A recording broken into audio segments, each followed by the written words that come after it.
everybody, welcome back to the Chaotic Little Book Corner. My name is Acacia. Today is Vlogmas Day 6.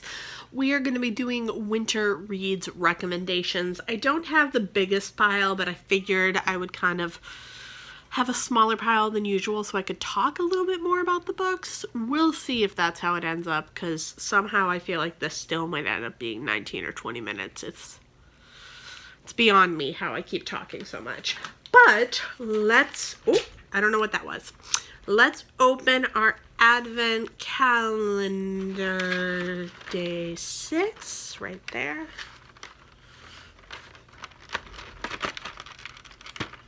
I poked it in instead of pulling it out. Good job. Ah, there we go. Oh, good. It's one of the presents. The nice, easy ones to open. Right, like that.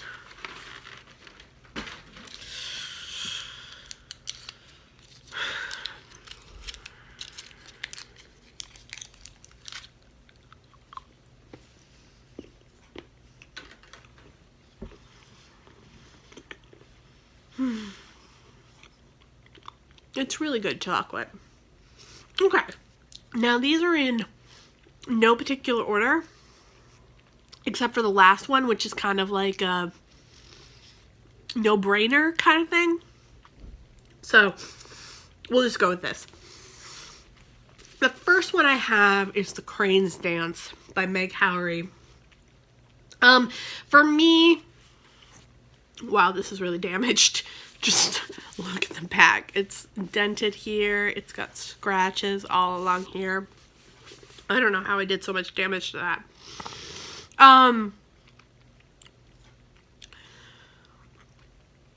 For me, anything ballet is winter related. I don't know why, but maybe it's the Nutcracker for me. But I just always associate ballet with winter. Even though this one is about the black swan or the white swan or Swan Lake. Swan Lake. That makes more sense.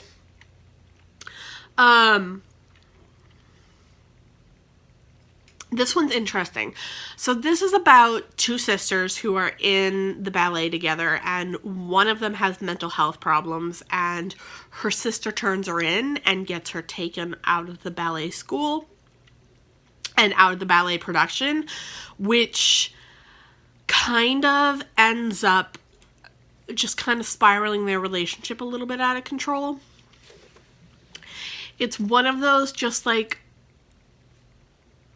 really sad stories. It's really good. I love it. And it talks about, so in the opening, you hear from Kate, and Kate is explaining how as many times as you've seen Swan Lake, you've never seen the black swan's perspective.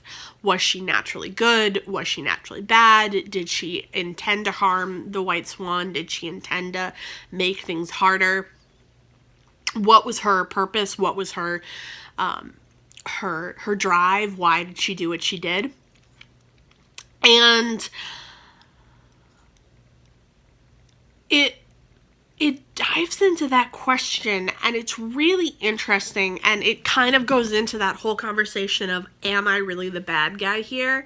Did I really do the wrong thing, or did I do the right thing for the wrong reasons? It's that kind of story.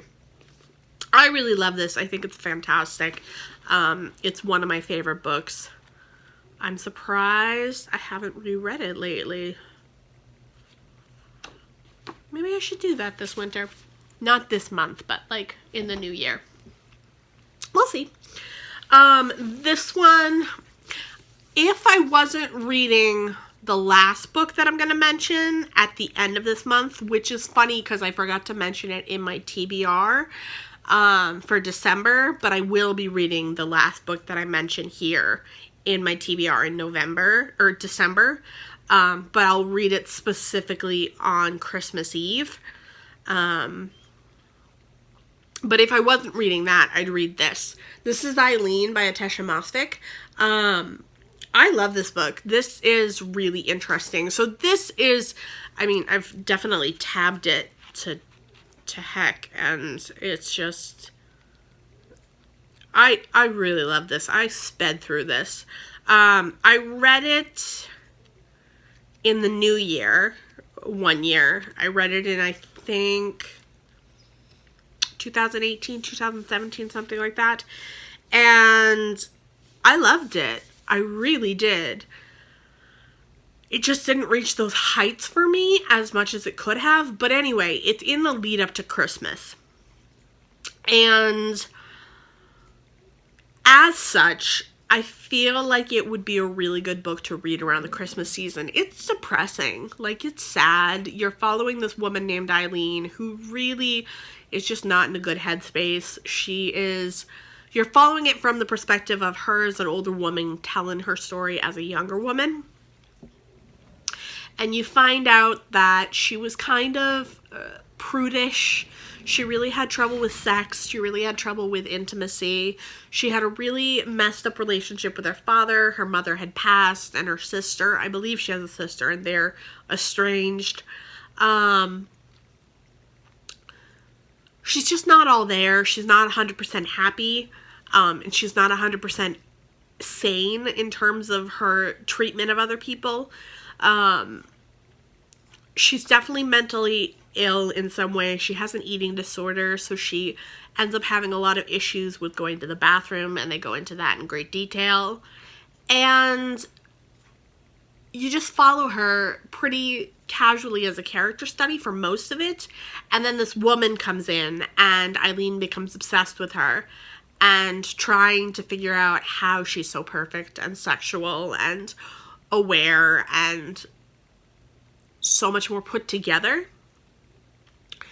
And it's just a really interesting story, and I think that it's a really neat thing to read around Christmas because it's kind of that new beginning story, but it's really good. I really recommend it.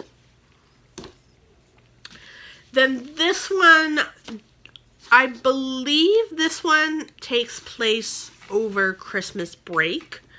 It could be, it's around Christmas, New Year's time. This is Rabbits for Food by Binny Kirschenbaum. This is my favorite book of the year so far. It's gonna be my favorite book of the year because everything else I'm reading is rereads except for the Jack the Ripper series. And those are fun, but they're not favorite books. So this one is another mental health story. So this one is the story of a woman who is mentally ill, and she's slowly spiraling out of control, and she's losing touch with reality, and she's losing touch with her friends, and she's not really being very helpful or productive or anything, and she's not really working, and she's not really doing anything. Sorry. Of course I got sick for Vlogmas. And you're following her spiral into a mental breakdown. I love this book. I think it's fantastic. I think it's one of my favorite books of all time. It's really well done. It's really well written. I have a weak spot for the mental breakdown of a young woman in her like 20s and 30s. I really have a weak spot for it, and I really enjoy it. And this one is no exception. It's right up there. It's in the vein of The Bell Jar and The New Me. It's in that kind of, and My Year of Rest and Relaxation. It's all in that kind of frame of work. Yeah, this one I love, and I would definitely recommend it. This one I haven't talked about in a while. This is The Lightkeepers by Abby Genai. Again, this is a favorite book of all time for me. I love this book. So this is... Oh, I forgot about that. I actually have a signed book plate from Abby Genai. I totally spaced on that. Oh my god. This book touched me so much. Like, I obsessed about this book for a while, and I still obsess about this book in certain ways, and I need to reread it. So this follows a woman who is a wildlife photographer, and she goes to this island where she's very isolated with a group of other scientists and researchers of the natural world. And they're all kind of just researching the wildlife of this island and getting to know it and understanding it. It's set up so that each section is written from the, or let me, no, not written from. It's written in seasons, so this is shark season in the beginning. It's also written,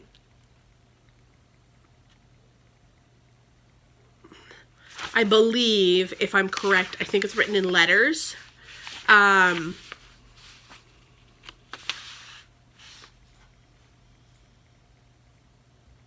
Maybe I'm wrong. Yeah.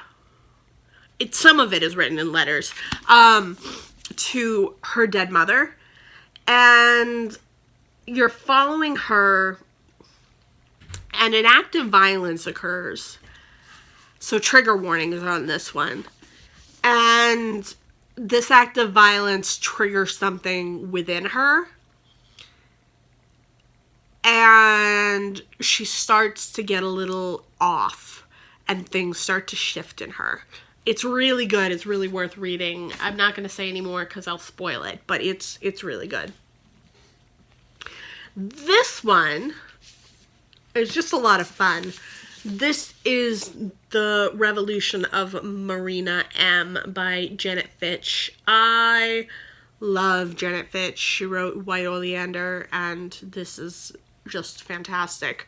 This is the story of Morena, who is a young girl during the Russian Revolution, and she wants to be part of it, but she is upper class, and so if she helps, she's really going against her status. It's just really fun. It's really easy. It's great to digest. I really liked it, and I definitely would recommend it. If you like this book, there is a sequel. They're both really chunky, so I love that for the winter anytime. It's really nice to have a big, chunky, oversized book. This one is Little by Edward Carey. This is the story of Madame Tussaud, and it is blurbed by Margaret Atwood, Gregory Maguire, Alexander Chee, Kelly Link, and Sarah Schmidt. It's really got some great praise, and it deserves it. It's wonderful. So this follows Madame Tussaud in her life. It's a fictionalized depiction of her life, but still, it's really good. My mother read this, and she said there's some historical inaccuracies, but I still really loved it, and I thought it was really interesting. So you're following Madame Tussaud as she is a child and her mother dies, and then she becomes the ward of the man that she and her mother were working for, and she becomes his assistant in wax making figures, and that's what she does to learn and how she learns to do what she does. It's really beautiful. It's really wonderful. If you haven't read it, it's really worth reading. It was popular for a minute there, and then it kind of died down. This one is amazing. This is Wives for Witching by Helen Oyemi. I love this book. I think it's fantastic. I think it's one of the best books that I think it is the best book that Helen Oyemi has written. And, like, I love all of Helen Oyemi's books. They're all 5 stars for me. But this one specifically is like a head and shoulders above the rest. This follows a young girl named Miranda who is living in a house with her twin brother Elliot. And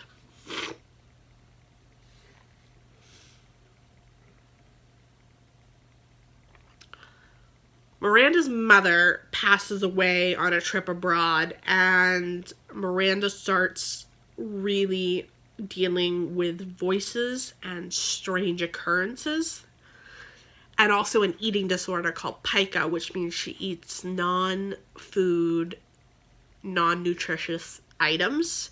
In her case, chalks from the cliffs of Dover. It's dark. It's weird. It's twisted. It's really neat. A lot of people say that you should read this in the fall. I like it, and I would say it would be good in the fall, but I prefer it in the winter. I think it's fantastic for that. And I might read this in the new year. I haven't read it in like a year. And it's only 283 pages. So that's definitely a potential. There's a couple of books here that I might reread in next year. This is Cold City, a novel by Catherine McSporn. I haven't talked about this in a minute.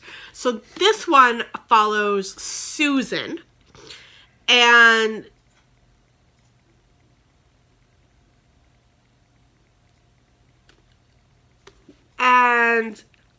Susan, how do I explain this? Okay, so Susan sees her dead father and goes home and overdoses and is then committed to a psychiatric facility. And while at the psychiatric facility, she goes into an alternative world run by Christian fundamentalists and led by a man named McLean. And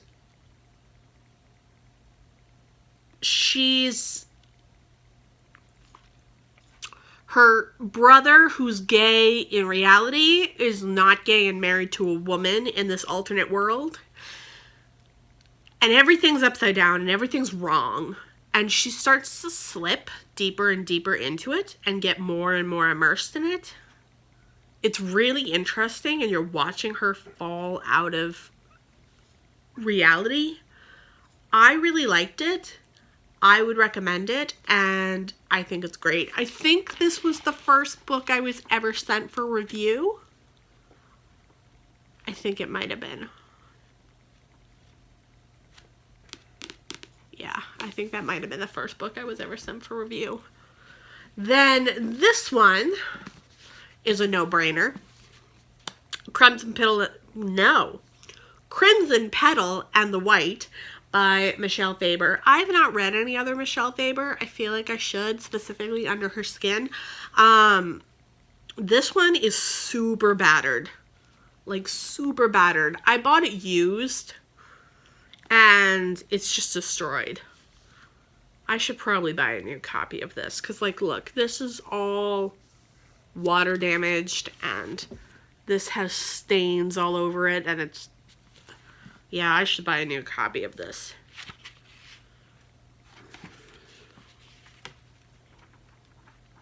I mean, it's perfectly good. It's just not pretty. This is just one of those great winter reads. It's really chunky. It follows a prostitute named Sugar who gets taken in by a man whose wife is locked in the attic because she is unstable. And you're following each character in a very interesting way. So you're following from a narrator who is saying, now go down this road, you see this person, this is who they are, this is what they're like, blah, blah, blah, blah, blah. They're going to talk to this person who is like this, who does this, who blah, blah, blah, blah, blah. So, like, it's a really interesting narration. It's very different. I really loved it, and I think it's really beautiful. I listened to it for the first time on audio, and I still have it, and it's really fun to listen on audio. Though it's narrated by a woman in the edition that I have, and I always felt reading it that it would be done by a man. So take it as you will. This one, I couldn't decide which Sarah Waters to do, but I decided on this one. This is The Little Stranger. I figured Fingersmith was just, I talk about Fingersmith a lot, and I just didn't think it was worth mentioning again, even though I'm mentioning it now, so, you know, that works. This is Sarah Waters. Again, it's a chunky book. These are just great to read during the winter season. This one is a haunting. There is a ghost. It's a manor that's falling apart. It's class. It's struggling to keep their name in society. It's just really good. It's watching a family who is struggling to maintain their social standing, living in this falling apart house, and a doctor who comes to take care of one of their maids. And while this is happening, something is going weird in the house. It's really good. I really enjoy it. I would definitely recommend it. And then the last one is the one that I'll read on Christmas Eve, and this is A Christmas Carol by Charles Dickens. If you don't know what this is the story of Scrooge, who is very greedy and not the best person, and he is visited by some ghosts, and everything changes. It's really great. I love this book. And it's only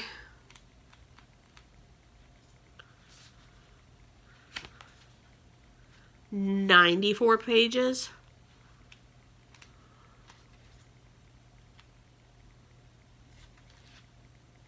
$84 pages. It's 84 pages. So, super easy. I listened to it on audio. It's 2 hours. It's really worth it. I really enjoy it.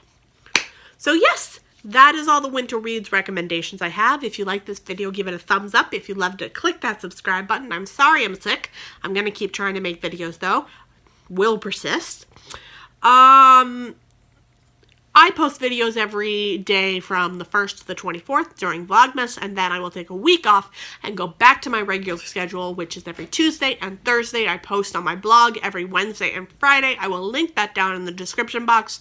On Wednesdays, I post books. On Fridays, I post beauty. I will be talking to you in the comments. I will be talking to you on Patreon. If you would like to join me on Patreon, only $1 will get you into the book club. The way that it works is on my Patreon, that is only viewable to my Patreons. There's a link to a Goodreads group, and when you get into that, you will be able to enter, but you have to go in through the link, and then I have to approve you. So if you're not a Patreon, you can't join. But if you're a Patreon who's only donating $1, you can still join. So it's a group. Yeah. I will talk to you in the comments, and I'll see you in my next video. Bye.